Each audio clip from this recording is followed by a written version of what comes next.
What up, Fightful fam? Shakiel Mahjouri here. You can call me Shaq. And I got a terrific guest today with one of my low-key favorite nicknames in the UFC. It's TJ Downtown Brown. How are you, sir? Man, I'm great, man. Another beautiful day in Arkansas, man. Got a massage set up later, so man, I'm sitting pretty right now. Now tell me, I'm a sucker for a good nickname. I'm digging the rhyme scheme there. How'd you come up with Downtown? What does that mean in the context of MMA?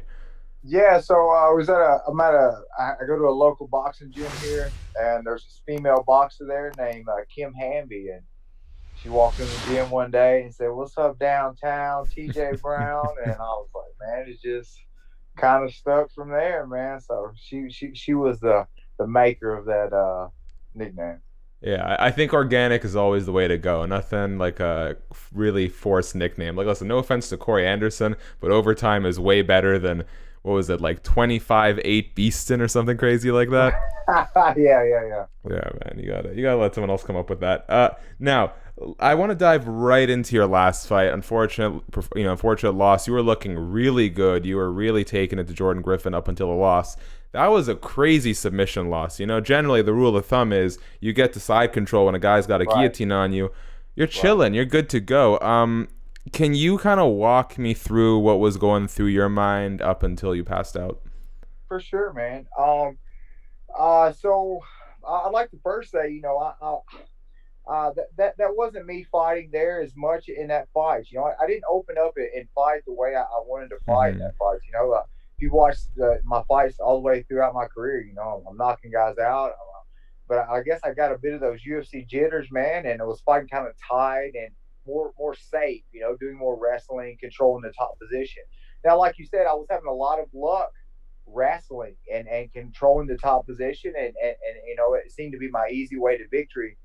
But however, as I hit one of those takedowns, of course we're getting kind of tired. I hit one of those takedowns, and I've always been taught, somebody gets the guillotine on you, you pass the side control, and usually you are safe. And I was there, and I could feel it was tight, but I was like, man, I'm just gonna let this guy burn out, and then I'm gonna hit my arm triangle. I did that same setup against Peter Barrett. Mm-hmm. Peter Barrett's fighting this weekend. He went for a guillotine, let the guy burn out, then I hit my arm triangle from there. So in my mind, I'm thinking, man, I'm just gonna let this guy burn out, and then before I know it, I'm waking up on the canvas. I'm looking up, and I was like, oh man, I know what happened now. So things happen. For sure, I've learned from those mistakes, and hopefully, I'll be able to open up this next fight and fight the way that got me into the UFC. 100%. Now, I feel like Cormier Miocic, at least from pay-per-view buys, is one of those fights that doesn't get like enough respect. But as far as I'm concerned, this is one of the true great trilogies in the history of MMA.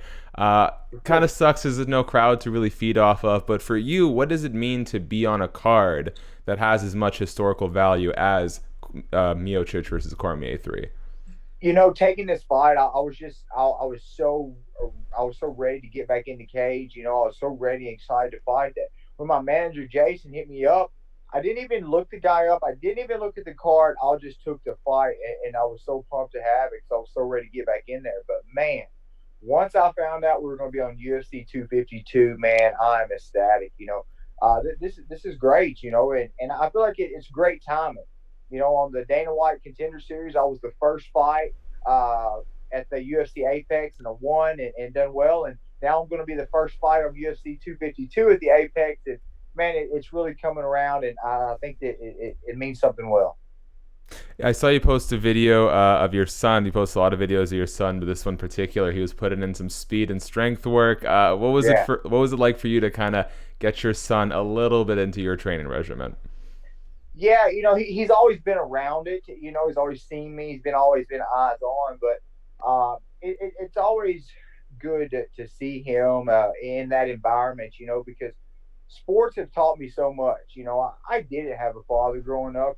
So coaches and sports has such a great influence on me that, and I want to be able to instill that into him throughout his life.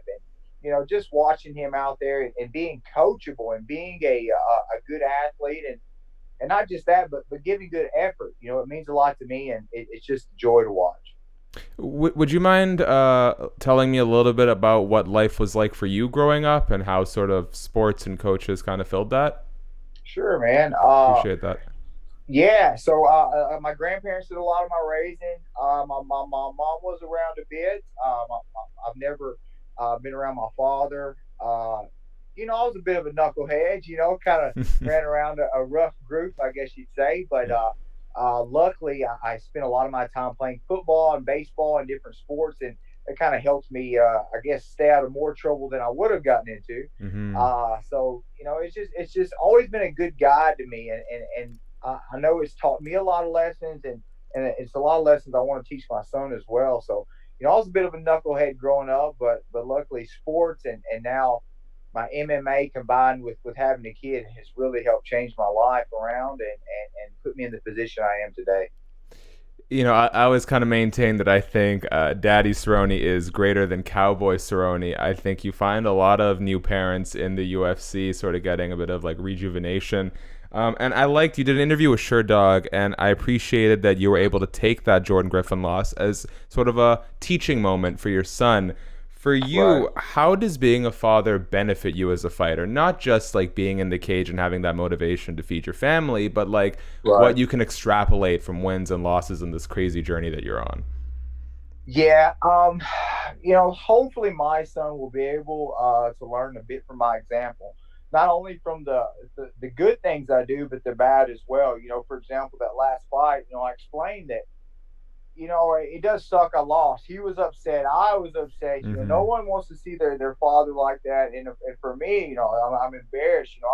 He looks at me like I'm some superhero, and then, that goes out and happens. But like I said, that's life. And in life, you're going to be knocked down several times, but it's about getting back up, and that goes a lot. That has a lot to be said for where I'm at now in my career. I'm here today, I think a lot because of my resilientness and just being able to stand back up and keep fighting. And there's a lot to be said for that. And no matter what avenue he takes in his life, that's going to be true. And I believe you can reach success as long as you stay the path and stay on the grind. TJ, as we wrap up here, I don't like to ask for how you think your fight's going to end. I think it's a little played out. I think you get that a lot.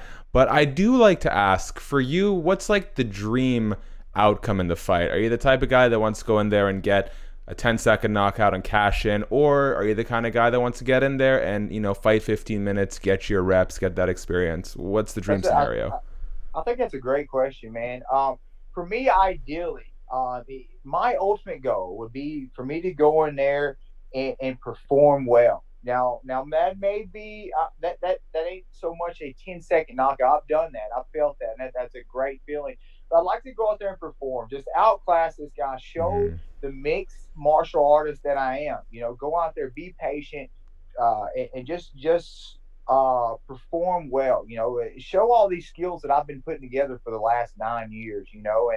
And ideally, that would be the perfect performance for me. To just go in there, be patient, calm down a bit, go in there and just perform like I do every day in the gym. Yeah, I think it was Kamar Usman who said, I didn't really like pinning guys. I wanted to go out there and sweep them 12-0, Yeah, 10-0, whatever it was, because I didn't want yeah, to leave any doubt who the better competitor was. yeah. I like that. I like that. Yeah. TJ, we didn't even mention your opponent, but you fight Danny Chavez at UFC 252 on August 15th. I want to wish you the best of luck. I want to thank you for being so open and candid with me, and I look forward to the next time that we can chat. Man, thank you for your time, man. Thank you. Appreciate it.